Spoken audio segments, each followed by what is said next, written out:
What's up, crypto enthusiasts? Welcome back to another video. Today, we're showing you Wise Lending because it is finally open for beta testing on the Grelly testnet.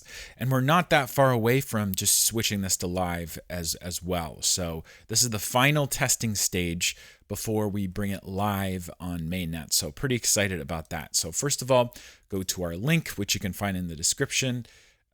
For the testnet, and then make sure your MetaMask wallet is on Grelly testnet, not Ethereum mainnet. You can see show or hide test networks here. You don't need much testnet Ethereum. You just need like one, and you can either ping Vitalik to send you one, or buy some yourself. There is an actual cost to Grelly testnet Ethereum. It's not much. It's like just a little bit, and you only need like max. Maybe like 0.1 Ethereum to start playing around. With 0.1 Ethereum, you can buy hundreds and thousands of dollars of USDC. Well, not dollars, hundreds and thousands of USDC with even just 0.1 ETH. So super easy.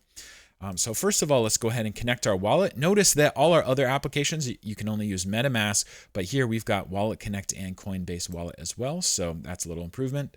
Nice little successfully connected. And as you can see, it's got my wallet right there. Let's hide the APY details for now so I can show you the main screen. But since we haven't deposited anything yet, it's going to be hidden there. Notice that we got everything grayed out except for Ethereum and USDC. That's just for testnet purposes. Obviously on mainnet, we'll have all these pools active. But you can see it looks like there is 21.8 Ethereum in the total in the pool right now. There's 26,000 USDC, and that's on the supply side that's available. And then on the borrowed assets, people have borrowed 5.2 Ethereum and about 5,000 USDC. So first of all, let's go ahead and supply some Ethereum. Let's supply 0.1 Ethereum. Because we don't have much Ethereum on testnets, but we got a lot more USDC. Let's go ahead and do that. And it says supplying. I love the smoothness of the UI so far. Look, it says you've successfully supplied 0.1 Ethereum. Okay, we're going to do done. Now we're going to do supply here, USDC. It shows that I have 887,000 USDC. So let's actually supply 100,000 USDC. Now I have to approve it, so it's going to be 2 transactions here. So let's go ahead and prove that. And as soon as we approved it, we'll be able to supply. All right, it says approved. Now let's go ahead and supply. You don't have to do the approve for Ethereum because Ethereum is just different. But for ERC20 tokens, you got to do the approval. All right, successful. You've successfully supplied 100,000 USDC. All right, so now let's see. So our supply balance is 100,000 and $181. That's the 0.1 ETH. And we don't have any net APY yet because we're just getting the base APY, which is very small right here because there aren't that many borrowers on this testnet. So let's go ahead and then borrow. How much ETH can we borrow? It says we can borrow 21 max Ethereum. Interesting.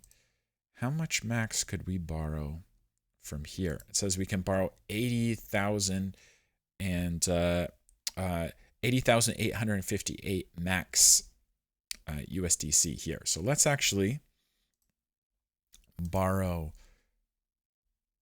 70,000 and let's go ahead and borrow and see what that does to the APYs. Because, you know, the APY that you pay as a borrower and that you get as a lender, it's dependent on supply and demand. So depending on how much of the pool is being utilized.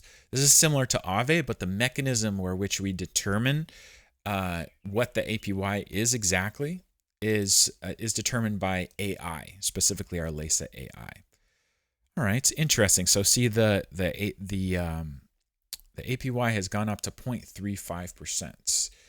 Because we are borrowing now. Now, of course, we wouldn't do this in real life. Why would I put down USDC just to borrow USDC? No, it would be something different. It would be USDC maybe to borrow Ethereum, or put down Ethereum to borrow USDC, something like that. But this is just, testing out. What we're trying to do here is we're trying to find out any UI bugs. We think the contract is pretty good, and there's if anybody can find a issue in the contract, please feel free.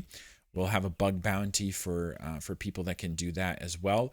But mostly this testing phase for the community is just, we want you to use it. We want you to try to break it, try to find bugs in the UI, and we want this to be as smooth as possible for when we slip it over to testnet. So you can see here our APY details. We supplied 100,000. We are borrowing 69,993. Our borrow limit used, we've used 82.24% of our borrow limits. We can borrow a few thousand more if we want to. Let's go ahead and do that. The max we can borrow is 5 Ethereum. So let's go ahead and do that. Let's borrow the max this time, and then we can see what's up. So this is pretty simple. This is pretty basic. This doesn't have any of the power farms because we haven't deployed any of the power farms yet, and they wouldn't work on testnet anyway because some of the things aren't even available on testnet. All right, you've successfully borrowed 5.7 Ethereum. Boom. All right. So very cool. That bumped up the APY to 0.1. And yeah, that's how it works. We've also got this right here. These are just analytics, lending supply, token prices, lended, total protocol lended, total protocol borrowed, your balance in the wallet. Very cool. And then we've got a list of transactions. So just some simple analytics here. And eventually, we will add the power farm as well. But for right now, we just want to try to break the UI. There isn't much you can do here besides supplying and borrowing the ETH and USDC. But we want as many people to do it as possible. Try to find some bugs, and see how it works. So the only thing we haven't done here is we haven't repaid anything. So we borrowed 70,000. If we wanted to repay the max, we could go ahead and do that. We're not going to repay the max though. Let's repay $5,000 just to show you guys how that works. And we can go ahead and do it. So it's very smooth, very good. And I'm pretty happy with what it's at for the base APY. Now, the APY is basically, you're seeing right here, by the way, I believe those are wrong. Those aren't tuned. So we'll have like when we switch to mainnets, it will be based off of LESA. And if you were seeing, let's see, if we look at the total, if we have 128,000 total lended and borrowed only 512. This is actually, maybe this is a bug right here because we already know that there's more borrowed because we borrowed we have 65,000 borrowed now. So maybe that's a bug that we can check on that. But it's just, this is what testnet is for. We're trying to find little things like that. Of course, this analytics page is still being developed. It's not done by any means. But this is the type of thing we want people to do. So check it out. Let us know how you like it. And this is going to be where we want everyone in the community to put their money. We want you to use this as your bank account. We want you to deposit your Ether, deposit your wrapped Bitcoin, deposit your stable coins here. And you're going to get an APY for doing that. And it's not going to be locked. You can take your money off at any time that you like. And you'll be able to borrow against it and do a bunch of other cool stuff once power farms come out as well. So our advantage is going to be, our APY is going to be equal to or higher than Aave, certainly higher than Aave once we get our power farms going and the demand increases there.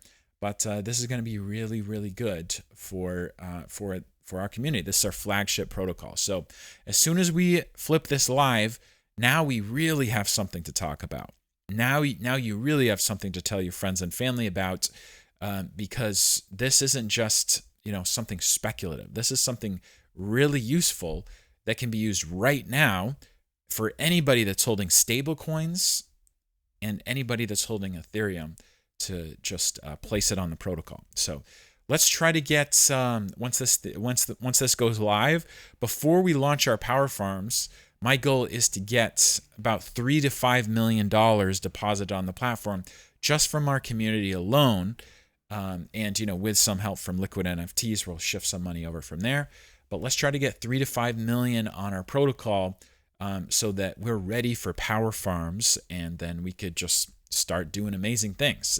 You guys know that the break-even point for this protocol is at about $20 million total value locked. So if we have $20 million total value locked, then our team is sustainable forever. And anything above that starts to create profits. And where do profits go? Profits go back to the DAO, and they get, if you're a Wise R holder or if you're a Wise holder, you're going to be benefiting from the profits. Of course, we do have the DAO that owns 10% of that profits. So that would be for Wise R holders, but there's going to be a lot more than 10% that is going to be funneled into the DAO. Some of it's going to be used to buy and burn Wise tokens. So this is really, really, really exciting stuff. So thanks guys for watching. Please do check this out. Try to break it, try to use it, and I will see you in the next video. Thank you. Bye-bye.